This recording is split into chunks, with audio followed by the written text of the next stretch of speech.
Hi, I'm Courtney Lee, and I'm a therapist at Tree of Life Healing, and I wanted to share some tips for parents and kids on how to navigate the circumstances we find ourselves in with the COVID-19 pandemic. Like a lot of you, I'm a parent of young children and suddenly find myself homeschooling while juggling work and household responsibilities without the benefit of the extended community of family and friends and neighbors that we previously enjoyed. So I don't claim to have all of this figured out. I'm taking it one day at a time like everyone else, but there are some things I thought might be helpful to share from the perspective of both a therapist and a parent. So here goes. First of all, it's impossible to perfectly execute everything that's being expected of us right now, so you can relieve yourself of that pressure right off the bat. Well-meaning teachers, family, friends are sending us lots of educational resources, or maybe you're not being sent many resources, but you're seeing lots of color-coded fancy schedules on social media and you're feeling a lot of pressure to simulate a normal school day for your kids at home. And I'm here to tell you that not only is that impossible, but it can actually be quite harmful. Some academic work, age-appropriate academic work, is definitely helpful and stabilizing for them to continue if you're able to facilitate it at home. But I asked my son if he had any tips for parents to help their kids get through this, and he said less work, more play. And while that's sage advice for any age, I think that's especially critical for children. Children learn, regulate their nervous systems, and relieve stress through play. And as much as possible, get them outdoors, planting a garden, riding bikes, climbing trees. However long they're willing to stay out there is beneficial for them to be out there. When you're indoors, I really recommend getting on the floor with them, doing puzzles, building Legos, doing pretend play games that they make up that you follow along with. And this really creates the fertile ground for them to open up and share what's going on with them internally.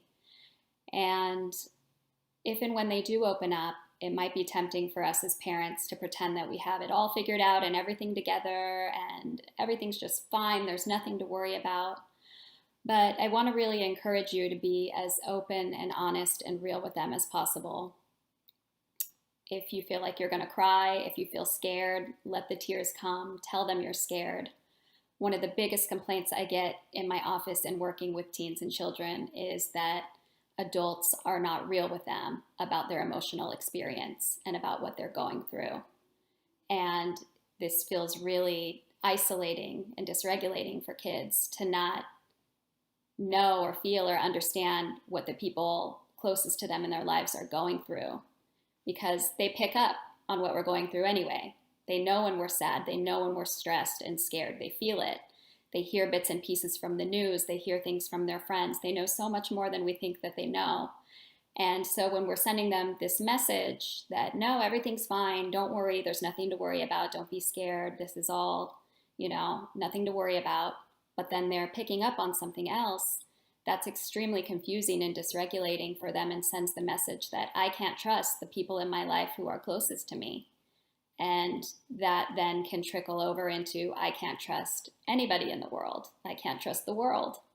So whenever possible, just be really honest and open about what you're going through. And you can still reassure them, but in a way that tells them, yeah, I'm really scared and I don't know what's going to happen, but I'm here for you and I'll never leave you. And we're going to take this day by day and we're going to figure it out. We're going to get through this.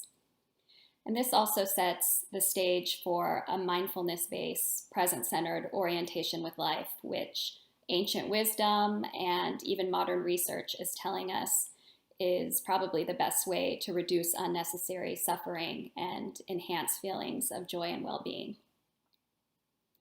So parents, this time is really activating a lot of our own childhood wounds and pain, and feeling alone without support can really trigger feelings of being unloved, uncared for, unsupported. And, this is indeed a traumatic experience. And the mammalian response to traumatic experiences is to fight, flee, or freeze. And since fight and flee aren't really possible in the circumstances we find ourselves in, the default reaction for many of us is going to be to freeze. And we can actually almost dissociate from ourselves and leave our bodies. And this sets the stage for all sorts of negative consequences, like in our health and just the entire vibe of our household. So if you feel that this is happening, here's a tip from trauma expert Dr. Peter Levine. It's a holding exercise. You take your right hand and place it under your left armpit, and then take the other arm and just wrap it around yourself. And just, we're simulating the act of hugging and being held and being secure and just anchoring ourselves back in our bodies in a way that's really comforting and stabilizing. Another thing you can try is box breathing. This is something I do when I'm just washing the dishes or feeling my anxiety rise, with the kids throughout the day and everything I need to get done. So you exhale all the breath. Take a deep inhale for 5 counts. Hold the breath for 5 counts. Exhale the breath for 5 counts. Hold the breath for 5 counts. And then repeat that cycle for 3 to 5 minutes. So that really calms the nervous system and counters the fear response. And that's something that you don't need to retreat to your room to do alone. You can do that while you're engaging and interacting with your kids. Although if your kids are older and self-directed, I do recommend taking as many alone breaks as are possible.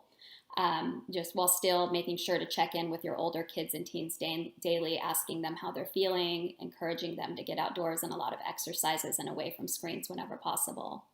So these are challenging times, and I hope you find this helpful, and we're here to support you through video conferencing and phone until we can meet again in person.